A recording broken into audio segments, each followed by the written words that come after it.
Okay, I'm going to jump right in since we have a lot of topics to get to. I'm Christina Wilfor, and I am a senior advisor at the Strategic Victory Fund this election cycle, helping organizations deal with the impact of disinformation.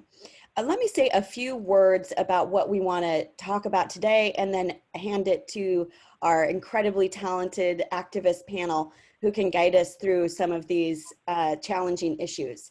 So here we are in 2020 with what is already an election crisis, with a contestant on one side who is using disinformation as a key tactic to undermine the election, to sow racial divisions, to discredit and demoralize the activist left base, to blame protests on those who are just trying to stand up, for their rights, and who will try to undermine the newly selected vice presidential candidate.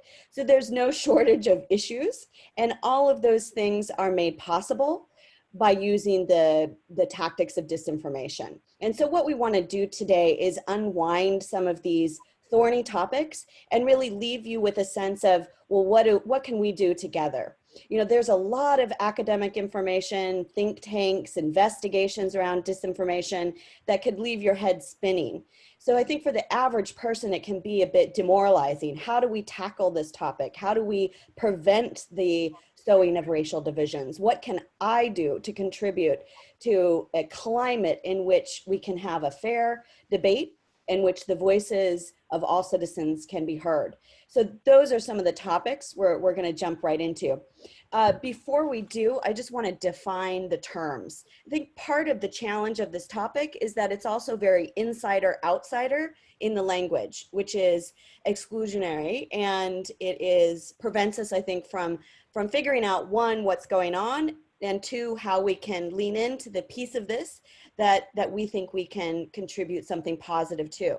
So disinformation is defined as information that is false and deliberately created to harm a person or a social group, an organization, or country.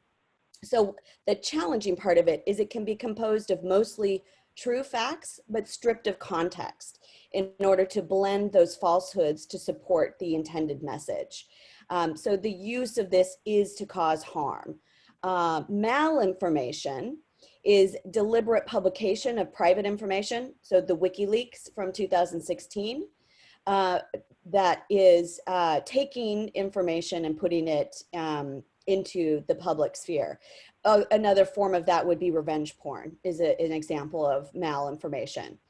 Misinformation, which we use, juxtapose all the time with disinformation, is in fact different. It's information that is false, but not necessarily created to cause harm. So if someone was posting an article about COVID cures, not out of malice, but because they thought they were true, that would be an example. So just to start a baseline of our terminology. What we have in 2020, though, is a different from 2016, where most of our focus was on foreign interference. And from the analysis of incredibly talented monitors, some who are on this panel discussion, what we can see is a domestically driven strategy. So we should not worry as much about the Russian bot in the crowd, although that is being amplified at the same time. So foreign interference will come in to this cycle in a way where there is traction already on an issue of controversy. So it's not that we shouldn't, that we should dismiss it, but we really need to think about what are the local controversies that we can interrupt the conversation in the US around. How do we get in a position where we can encourage people to think before they link, or where we can hold the root cause of much of this accountable, and those are the social media platforms themselves. So those are the issues. We're going to jump right in, and I will ask Sharon to introduce herself and everyone quickly before we jump into the questions. Hi, thank you for that, Christina. I'm Sharon Khan. I'm a research director at Media Matters for America, which is based in Washington, D.C., and focuses on correcting and responding to conservative misinformation in the media, but also, I think, looking at ways that the media writ large can do a better job covering a variety of issues. And then, was there anything else, Christina, or just an intro? Just an intro? Great. I will stop talking then. Really excited to talk with everybody. Candace? Yeah, sure. Hello, everybody. My name is Candace Clement. My pronouns are she, her, and I am the campaign director for Free Press and Free Press Action. I am based in Western Massachusetts, and Free Press is a national advocacy organization that focuses on media and technology. We believe that these are tools that can be used either to liberate or to oppress, and we focus on public policy and corporate pressure campaigns to help build a more liberatory media and technology system. Bridget. Hey y'all, I'm Bridget Todd, she, hers. I'm in beautiful Washington, D.C. I work alongside Ultraviolet, the feminist organization, to help tell our story online and help others tell their story in ways that are accurate and true. And I also host a podcast on iHeartRadio called There Are No Girls on the Internet that explores the intersection of marginalized voices and the internet. So excited to be here. Great. And Medea. Hi, everyone. My name is Mediha Hussein. I'm the special counsel for anti-Muslim bigotry at Muslim Advocates, which is a national civil rights organization working in the courts and the halls of power and in communities to halt bigotry in its tracks. And our organization is headquartered in Washington, D.C., but I work out of San Francisco, California, and my pronouns are she, her, hers. I'm really appreciate the opportunity to be here with such lovely, amazing advocates and academics, and really excited for this conversation. Thank you. Yes, and thanks to Ultraviolet for pulling this panel together and for all the tireless work they're doing to press on all these issues. So I'm going to put a few questions out to the panelists, and we'll just sort of take them as as you see fit. So let's jump into the first one. Let's focus on impact for a second. So disinformation, as I mentioned, we've got these buzzwords, it's thrown around everywhere, especially in regard to the election, but sometimes we can lose sight of what is the true impact. Can a couple of you share a few examples of the impact that you've seen disinformation have in different communities?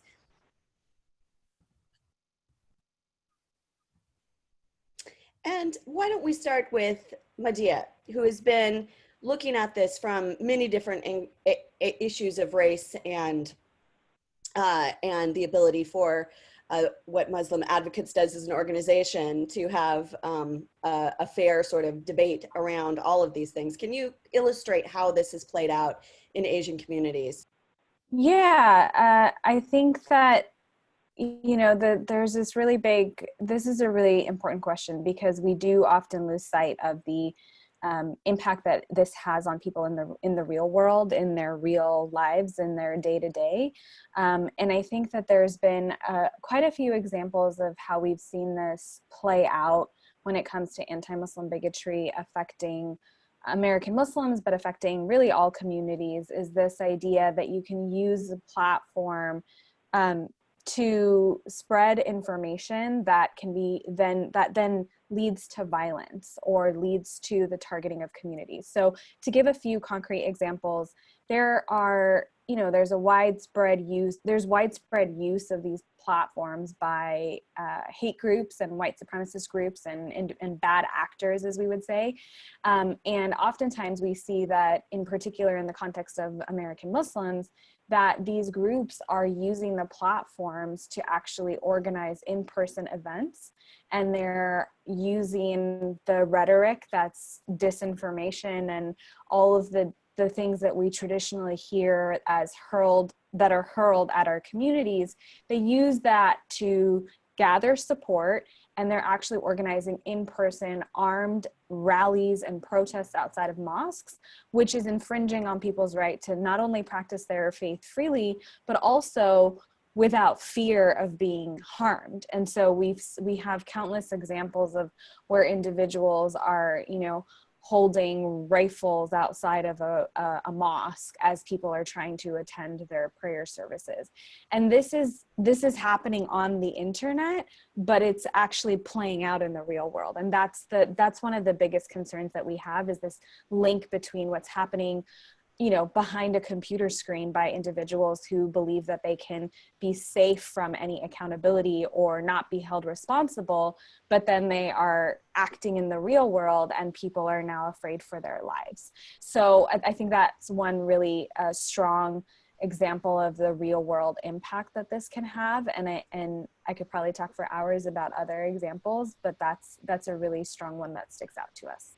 Let's stay on that thread of extremism for a second. Sharon, Media Matters does incredible work to track these extremist movements and how they're able to foster their plans and strategies and operate with impunity on the platforms themselves. And I'm thinking of now that we have a QAnon and QAnon candidates and who are also spewing this kind of anti-Muslim rhetoric. What are you seeing in terms of the communities who are impacted from the tracking that Media Matters does?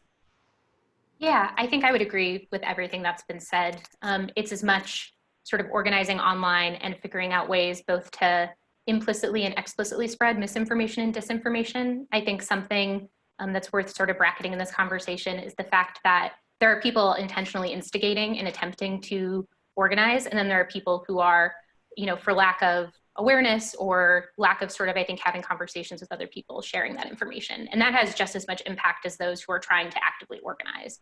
And I think sort of to your point about the tracking that Media Matters does, looking at QAnon candidates, but also I think increasingly in, the time of coronavirus, we've been seeing this in terms of organizing across like anti-vaccination groups that are organizing to try and oppose like stay-home orders and public health, and even thinking back on older Media Matters work about how anti-abortion extremists utilize this technology and these platforms to harass people outside of abortion clinics.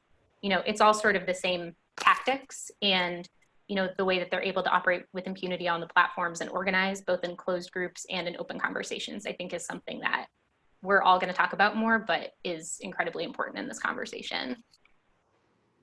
And as advocates, we probably need to come up with a shorthand around QAnon. Is it the fact that they're a cult or that they've been designated a domestic terrorist group by the FBI? So that's part of the coded language too, that I think we have to figure out how we reframe. But Candace, I want to take a non-political issue and hear a little bit from your experience on COVID mis and disinformation and what you think the harm has been.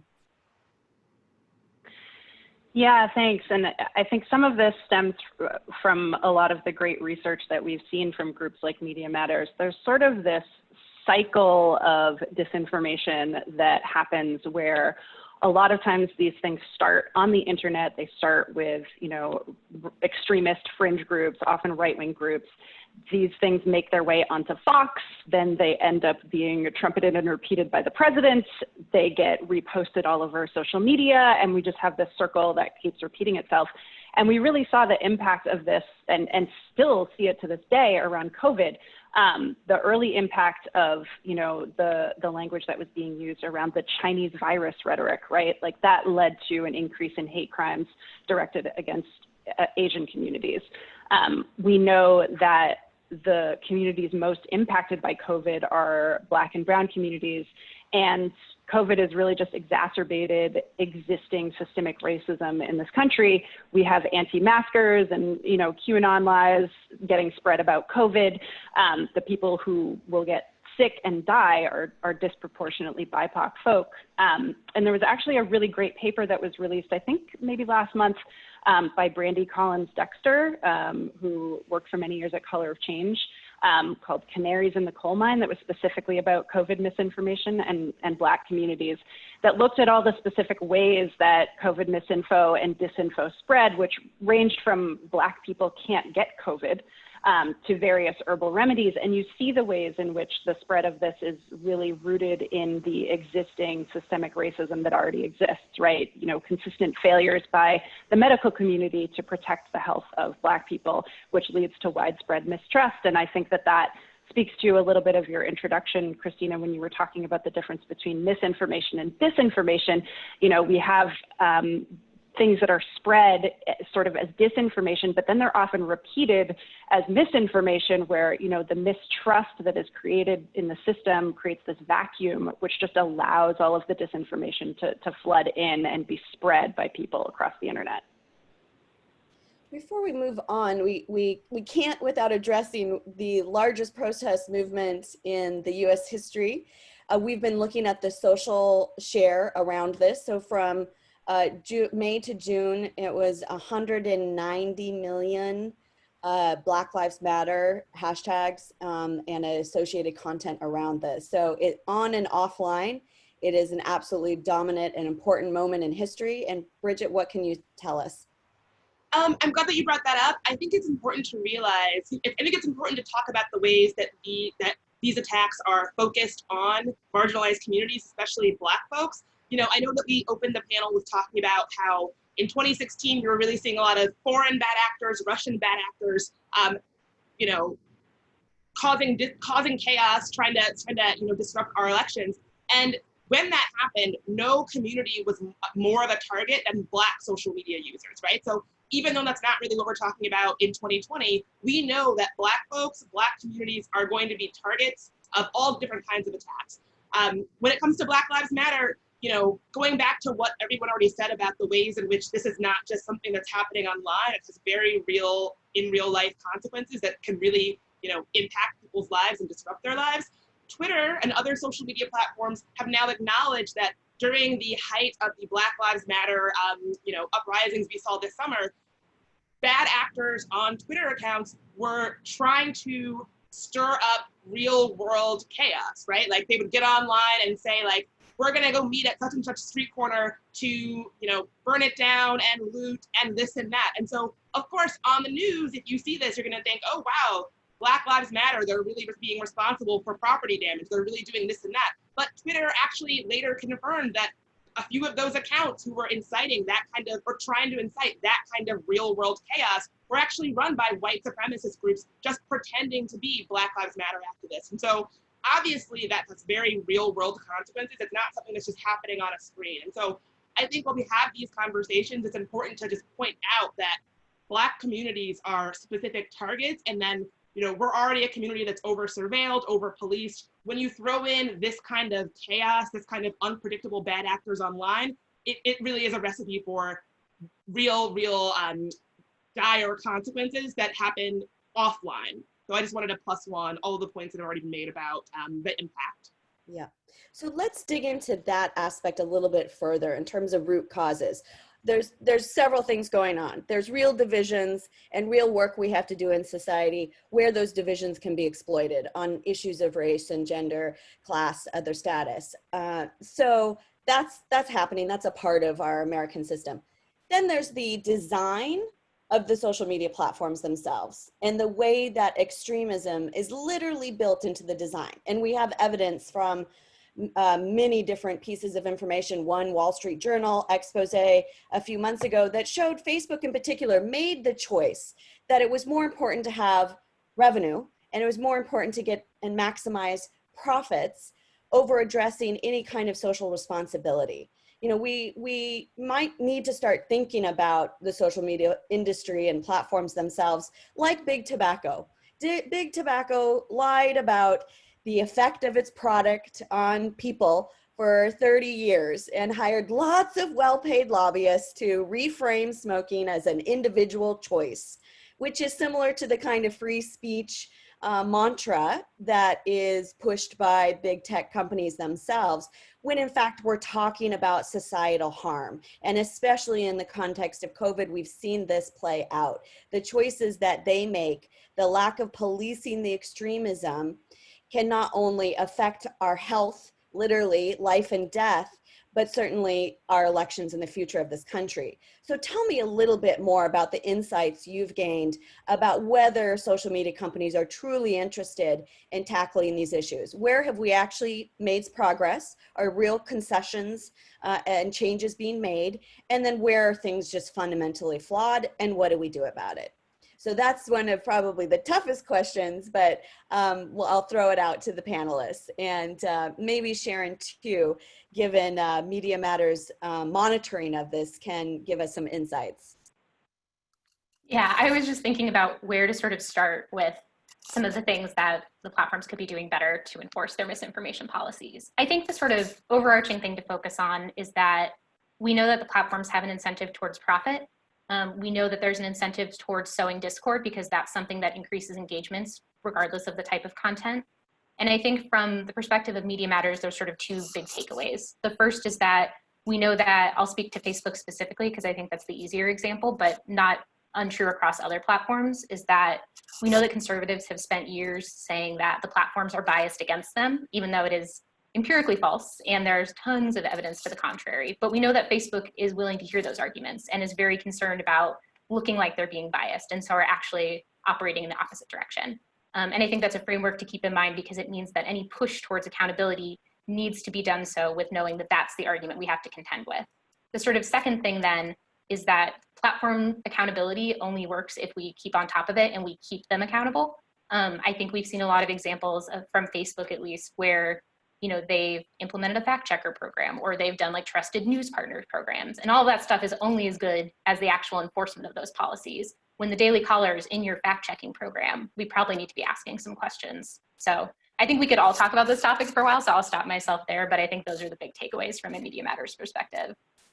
Yeah, and I would love to hear more about some of the actual organized campaigns that, whether it's the Stop Hate for Profit, which has been an incredible strategy to really get them where it hurts, which is on the revenue side, and to raise these issues in a clear, with evidence-backed manner. There's been other efforts, Change the Terms Coalition. So Candace and Medea and Bridget, where do we continue? Well, I just want to point out, there's so much work to be done, but I think it's important to also say where we've had movement, where we've had wins. You mentioned Change the Terms. The amazing organizing work of Change the Terms really did work to set a framework to hold the social media company Reddit accountable for what their platform has allowed, with some success, right? Like, they came out and banned a couple of their long-standing hateful communities. They explicitly clarified their policies around allowing hate speech on their platform. I've been a longtime Reddit user for many years. I myself was driven off the platform by hate speech and like vicious attacks on me as a Black woman. I never thought I would see the day where a platform would actually take accountability and say, hey, we got this wrong. So I think it is really important to ground, even while social media companies it seems like they're never going to do the right thing. I think it's important to ground what we're talking about in the fact that we have had success. It is possible for these companies to be pushed enough over the course of, in the case of Reddit, many years, to get to a point where they are able to take accountability. So for as much work as there is to be done, there is some silver linings to what we're all doing. Yeah, I can talk a little bit about some of these campaigns too. And for folks who maybe aren't aware of what the Change the Terms Coalition is and what that work is all about, Change the Terms is a coalition of different civil rights organizations and other organizations that are pushing a set of model corporate policies for the social media platforms and the tech companies to adopt that will actually address many of these issues. A lot of times these conversations end up getting framed around a free speech frame, right? Like this is a First Amendment issue, but it actually isn't. This is not the government coming in and imposing laws about what can or cannot be said. This is about corporate responsibility and what these companies are willing to allow on their platforms and what they're willing to profit off of. And we have numerous examples of many of these social media platforms continuously profiting over hate, disinformation that has led to violent and deadly consequences.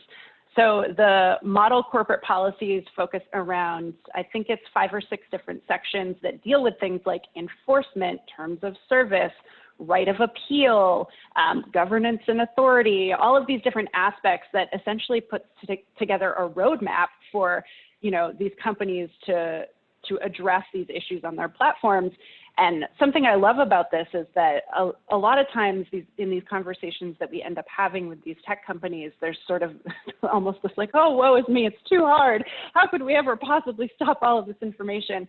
And here you have a set of corporate policies that were put together over the course of 2 years that was agreed upon by so many different civil rights organizations. For like, here's how you can actually do it. Here's what it looks like.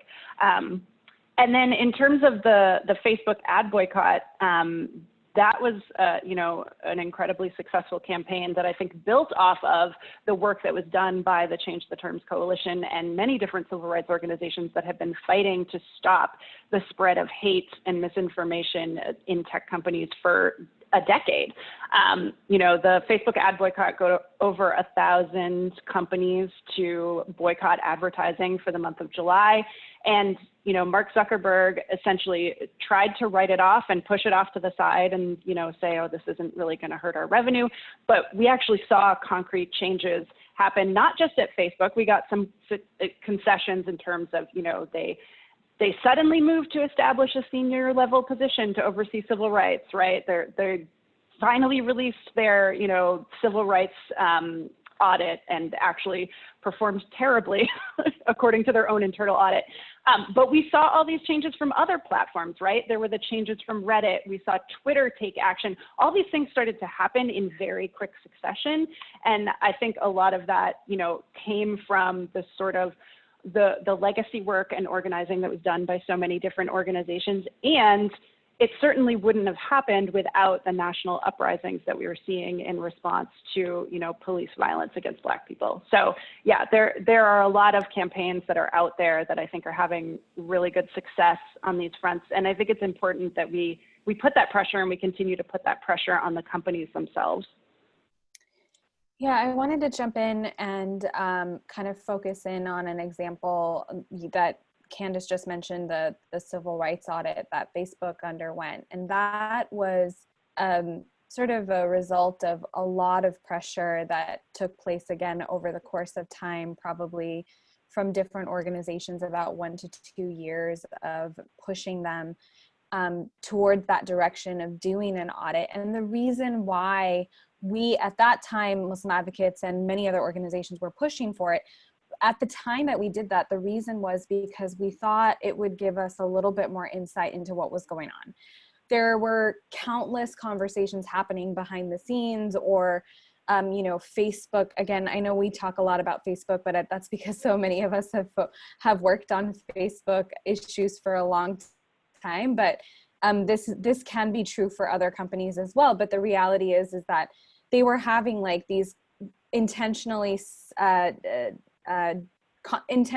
separated conversations with different advocacy organizations, and they weren't bringing us all together to say, okay, what are the civil rights issues and what are the concerns that you all have about XYZ, whether it's hate speech or disinformation or election integrity, voter suppression issues.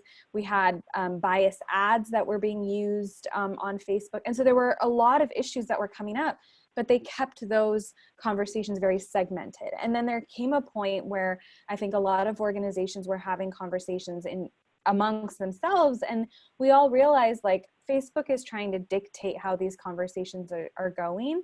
Let's kind of rein it back in and take things into our own hands and make serious demands of what we think need to happen.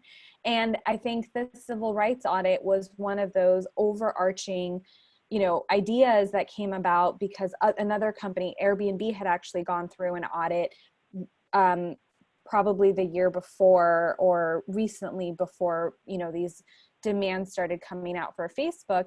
And while that audit was different, it was this idea that like a company can be willing to do this and they can go through some sort of process where we learn more about the decisions that they make and the impact of those decisions. And so that was kind of the model that we based it off of. And it took at least 1.5 years for Facebook to agree to the audit. And unfortunately, while they did agree, going back to something that Sharon had said, there's always this concern that they're going to give in to pressure by individuals or groups claiming that there's conservative bias on different platforms. So when Facebook announced the audit, they simultaneously, in the same press release or in the same announcement, they announced a anti-conservative bias review. And that was already like sort of tainting the process essentially, because it wasn't meant to be this like partisan issue, or, it was meant to be whatever's going on the platform, we want to learn about it, and we want to see what the recommendations are from the independent civil rights experts and auditors that are coming in to do this. Long story short, you know, as Candace mentioned, it took a really long time for them to go through this process. They actually were supposed to finish the audit late last year or early this year, but then they, you know, asked for, or they got an extension to be able to kind of do an overview. And one thing that I will say is, when we talk about, you know, we should celebrate small victories and big victories, and we should recognize that there has been progress.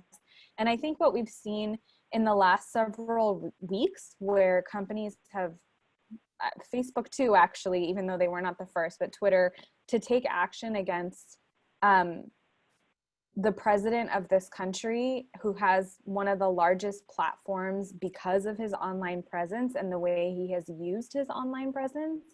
The fact that we are in a time, we're months away from an election, just months away from an election, we have disinformation being spread about our democracy and how it works.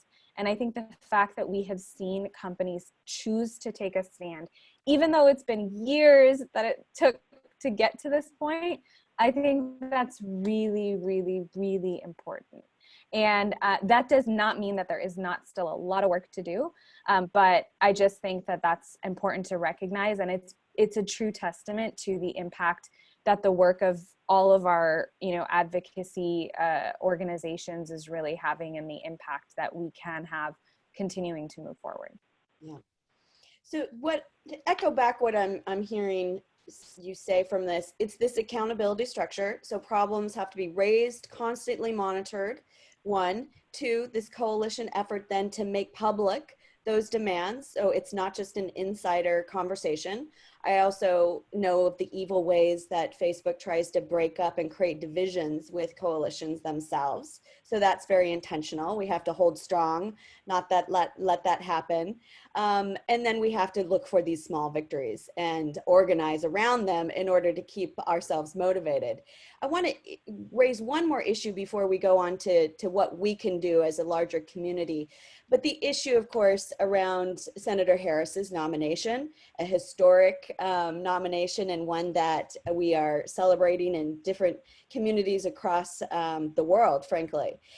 We also know that women face an inordinate amount of harassment, intimidation, doxing, especially, and women, not just politicians and candidates, but activists and leaders who are speaking out about issues. They themselves become the target of campaigns. And I want to point out that Representative Jackie Spear just raised this issue last week in a letter to Facebook. I'll put it in the link, talking about more that can be done to ensure that women are not deplatformed from democracy because of the lack of Facebook, in particular, policing its own terms of service. So we're going to see this kind of coordinated attacks and harassment on women leaders, on women candidates throughout this election cycle.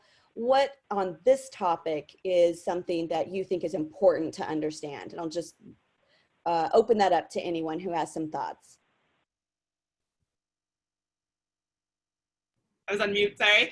I just want to say that I'm happy that you brought this up, because I think it's important to note that we do know that when women run for office, when particularly Black women run for office, or are public leaders, practice, opinion having in public, we already know that we face disproportionate attacks. You know, the kind of attacks that Harris will face are going to be worse than what Trump will face and what Biden will face. And if we talk about disinformation and misinformation in this sort of colorblind, gender neutral, scare quotes around that ways, we are going to not be having the real conversation, which is that these candidates, these public activists, these public opinion havers are being attacked because of their identity, because of who they are. And so I just want to really pick apart and lift up how you framed that question, which I'm so grateful for, is that a gender neutral, race blind approach to talking about this just won't work. It'll fall short. We've already seen, Harris has been the nominee for a couple of days, and we've already seen these attacks on her identity, not her ideals, not her values, not her background, or not her political opinions, but who she is as a person. And I think when we call attention to disinformation, it's very important that we name that, because as you said, the people on the other side of this who don't want us to have this conversation, they're going to be counting on us not naming that. They're going to be counting on us obscuring that and not having that conversation. Candace, did you have something to add? No, I think Bridget, you're really touching on something that I was thinking about earlier in the panel, which is just that it's really difficult to disentangle hate from disinformation. Like, disinformation feeds on hatred, and so much of the disinformation that we see spread, whether it be about the election or COVID or so many other things, like it is all rooted in this hatred. You know, we've moved from sort of like a dog whistle politics era into just like it is just so much blatant and right in front of your face hatred that is out there. So yes, absolutely. So I want to shift to sort of what can we do as citizens? We're here as activists. We're here as compassionate citizens who care about different aspects of this. And I want to kind of pick up on that thread before we move it into just questions from the audience. But some of the things in light of so much not being in our direct control can feel really disempowering. So I want to just kind of stay on this issue of Senator Harris for a second. One thing that I've learned in working with various disinformation investigators and activists and experts around this field is to think before you link. And the way that we have to be extra vigilant in not amplifying the disinformation.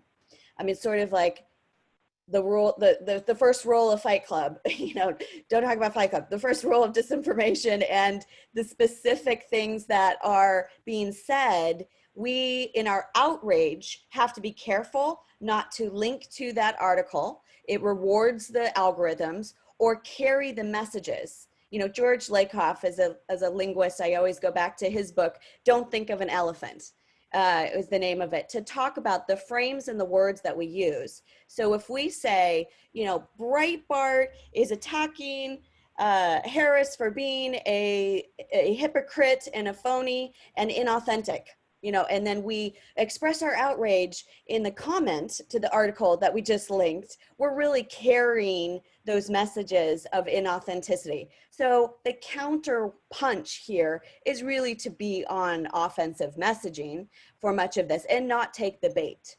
You know, most of the aim of disinformation is to take things that are in the far right swamp and try to mainstream them and legitimize them, because they really have no other legitimate base of being part of our public discourse. But what are some other practical things that you think average citizens can do, or maybe it's what we get our, you know, Aunt Betty to stop doing on Facebook, or however it may play out in your individual digital lives? You know, what would you recommend?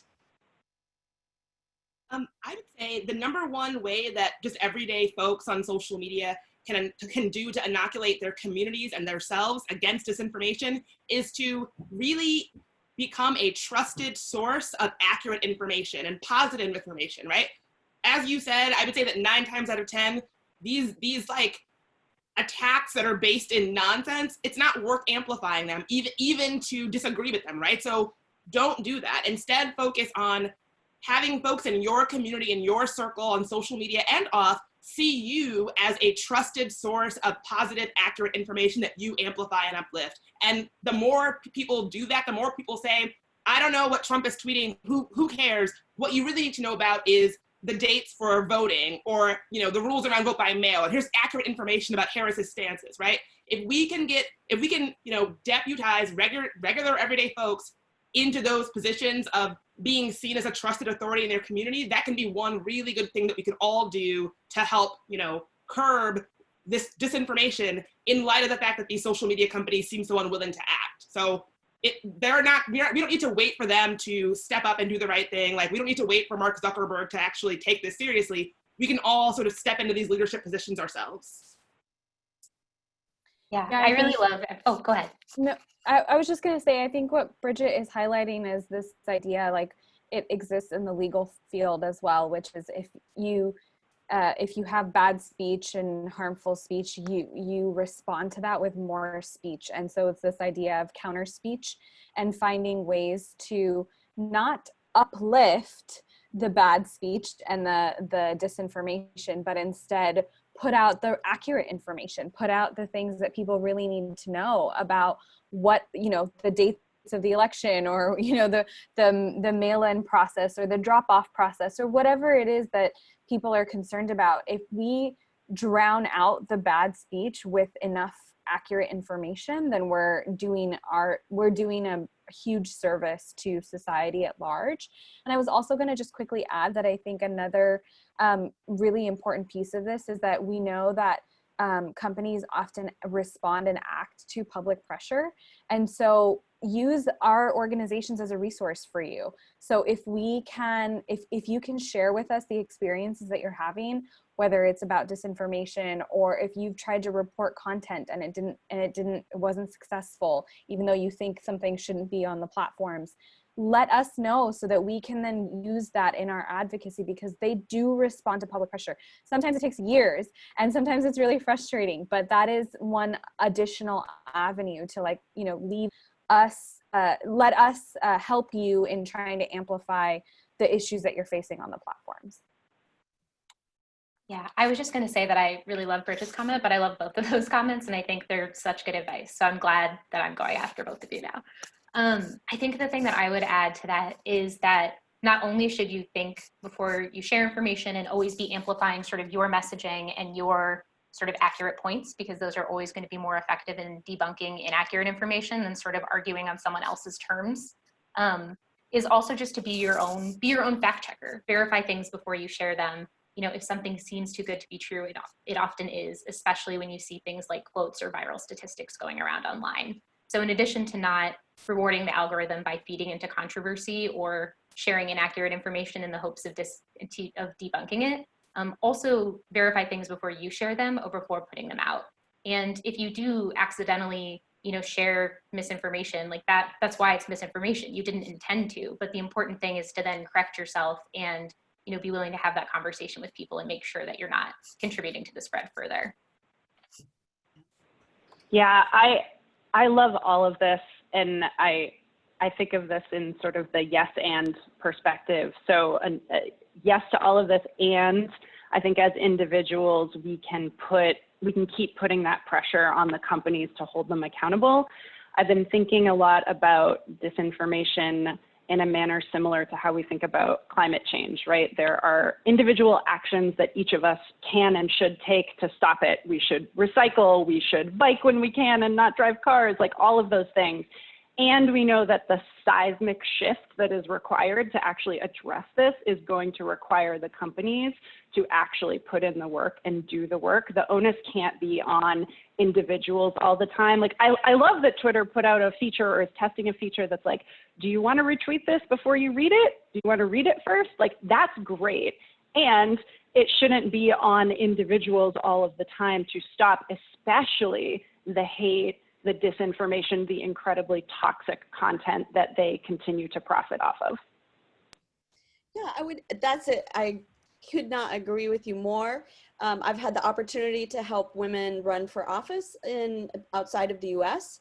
And a lot of the programs meant to do that were based on training individual women, you know, to speak better, to be a better candidate.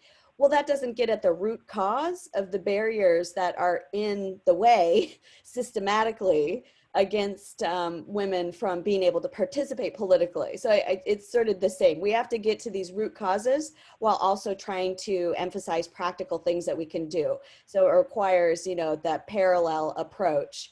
And also, I think we've talked a lot about Facebook, but open it up to the others in this election cycle who hold a lot of power. People are going to be Googling all sorts of information. Where do I get my absentee ballot? Will my polling station be open? Is the post office to be trusted? So Google has a lot of information at their fingertips. What they choose to do with it in either aiding the democracy or hurting it will in fact, you know, impact our ultimate outcome here. I want to open it up to questions. Before I do, I just want to say one sort of last thing. As the elder on the panel, I think I am the most senior here, and I've been fighting right-wing causes and people in the U.S. since I was, a teenager, and in many different countries. And I'm so happy to be with you in this election. And the consequences here for the U.S. have global repercussions. And one thing I've learned, being in the left, is that sometimes we attribute more power and savviness to the right than they deserve. So just in the way that that ballot initiatives and the way that they were cheating to get these measures on the ballot, whether they were rolling back same-sex marriage or all of the bad, terrible things that were being done, they were doing it by cheating, by not having real public opinion behind them, by manipulating public opinion, by throwing in money to create unfair advantages. What we're experiencing now with disinformation is the online version of that. And that gives me some resolve that I know that the majority of Americans are not behind the hateful things that are happening online. It's a small vocal minority aided by greedy platforms. So these are the problems we have to tackle. Let's do it together and understand it will require resolve. We're on the right side of history. We're making some progress. We have much more work to do, but we can overcome this. So let's open it up to questions. Let's see if we have any comments, ideas, things coming from the panelists themselves. Are there reliable sources where I can go to fact check misinformation?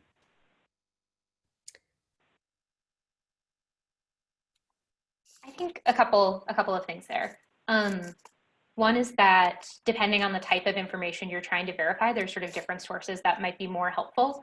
For example, I think if you're trying to, especially thinking about in our current moment with so much public health misinformation going around, trying to identify like where certain statistics or quotes are coming from, or even, I think we see a lot of competing studies right now about the efficacy of certain cures. Like try to track down, if you can, sort of where something is coming from, because oftentimes looking at it in the full context can tell you more about what you need to know to figure out the accuracy. But some other places to check is that there's websites and organizations like ours that are dedicated to fact checking and making sure that there's accurate information available about a variety of topics. So I would recommend Media Matters. I would recommend things like PolitiFact, sort of other organizations that are dedicated to doing that work too. I would point to PEN America and First Draft News on their websites have toolkits. Much of it's aimed at journalists, but there's useful pieces of advice and sort of think before you link kind of tools in there too. So there's some good toolkits out there. Anyone else have any? I would be remiss if I didn't talk about some of the work that Ultraviolet is doing in this space to try to help both journalists and everyday folks recognize disinformation and misinformation rooted in bias.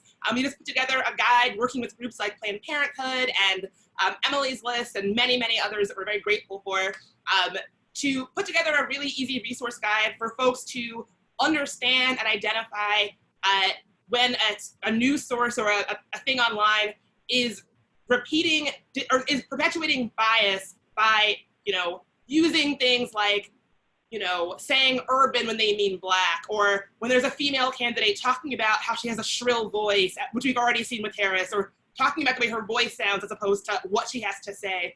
All of these attacks, which are rooted in bias and really do sort of create this cycle of, oh, well, I read this headline that said that this, people are saying this about, a marginalized candidate. Now I believe it. Now I've shared it. I'll put the link in the chat, but really kind of training yourself to spot those things that are rooted in bias and knowing to then not share it, then not click it, then not help, drive that narrative online. The Women's Media Center did an amazing campaign years ago called Name It, Change It, which was on this premise that we have to name these things, call them out, whether it's to journalists, whether it's to the perpetrators of this disinformation or hateful rhetoric, before we can actually create that societal change. And I think it's the same mentality on all of this disinformation. Any other comments on that while I look at other questions from the panelists? Oh, one of the other things that my colleague Maria brought up is reverse Google searching images, right? So I know that I have been fooled by images that are saying like, this can't be happening.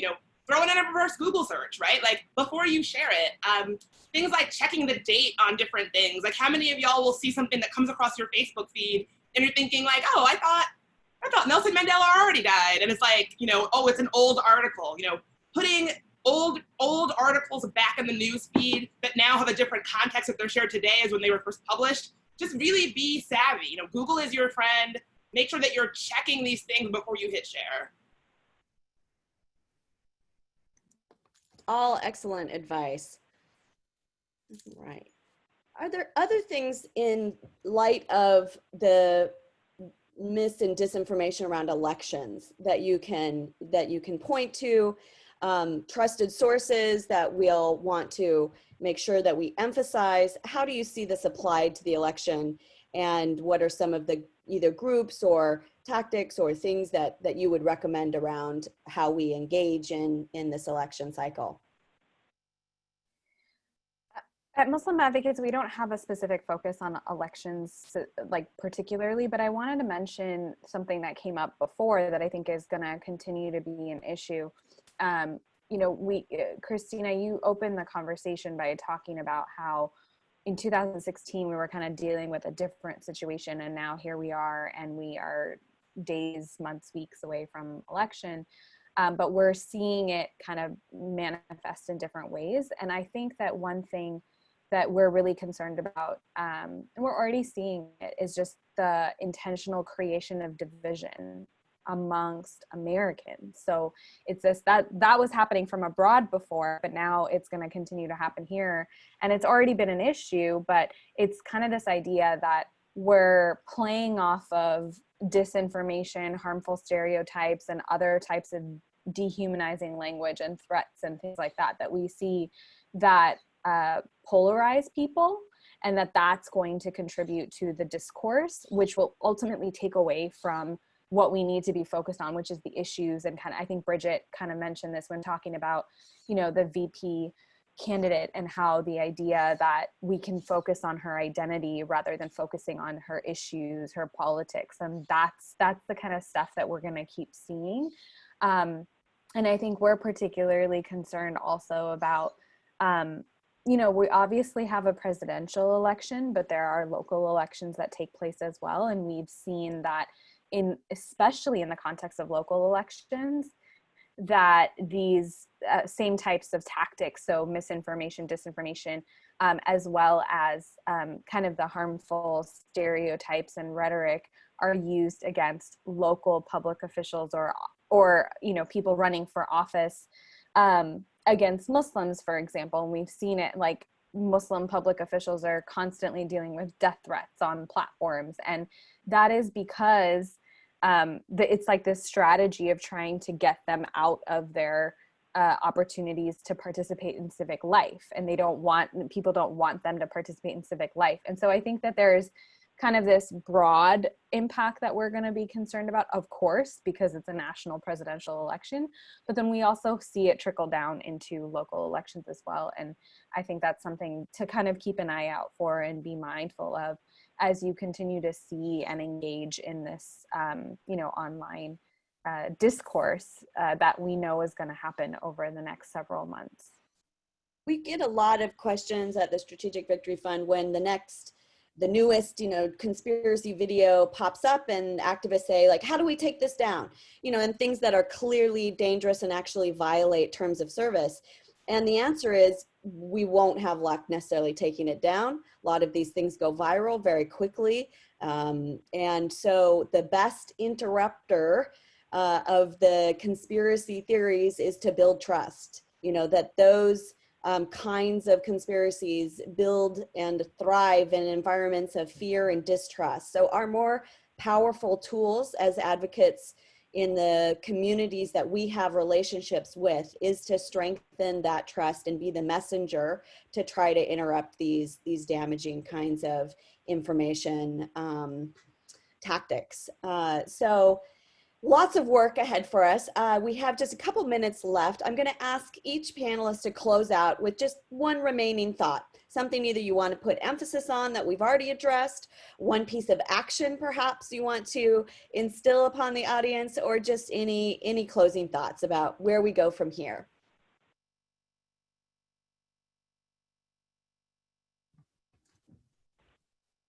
Bridget, I'll start with you. Oh, you're on mute. Sorry about that. Yeah, I would say that the number one thing I would like to see going forward in terms of misinformation and disinformation is just a place where we don't see it as political, right? Disinformation it should not be political. You know, candidates should be able to run for office and run on the merit of their ideas. Voters should be able to have accurate information and depend on social media platforms and their president to spread accurate, trustworthy information about these processes. So I would like to get to a place where we don't really have to talk about disinformation in a way that's so politicized. Of course, we know that it is, but these shouldn't be politically, polarizing things. Everybody, this is America. Everybody should be able to count on their leaders and their big tech platforms to work to help us all engage in our democracy in a fair way. And I won't be happy until we get that. I think it's possible, but that's my dream, that we don't see this as like a political fight necessarily. Yeah, I agree with that entirely. I think having disinformation be something that's no longer politicized.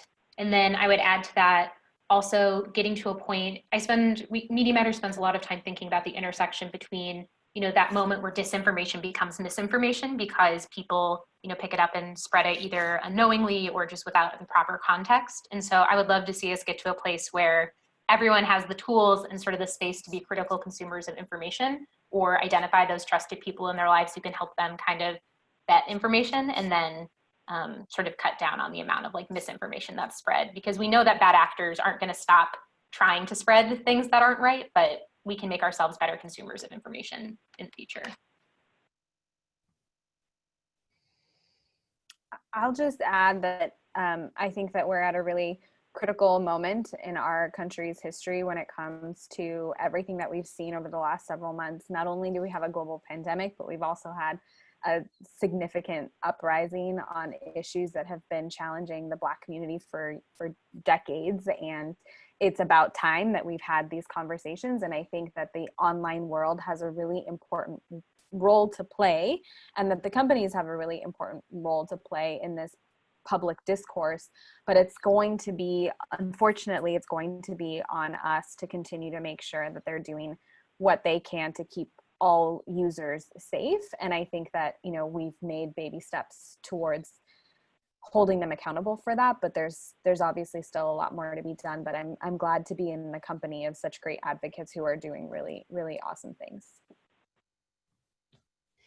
Absolutely. It will be my personal goal to get Sheryl Sandberg to lean in to addressing hate and extremism on her platform aimed at women. Yeah. Someone who has made millions of dollars off of the platform and specifically as a champion of gender equality can lean more into this problem.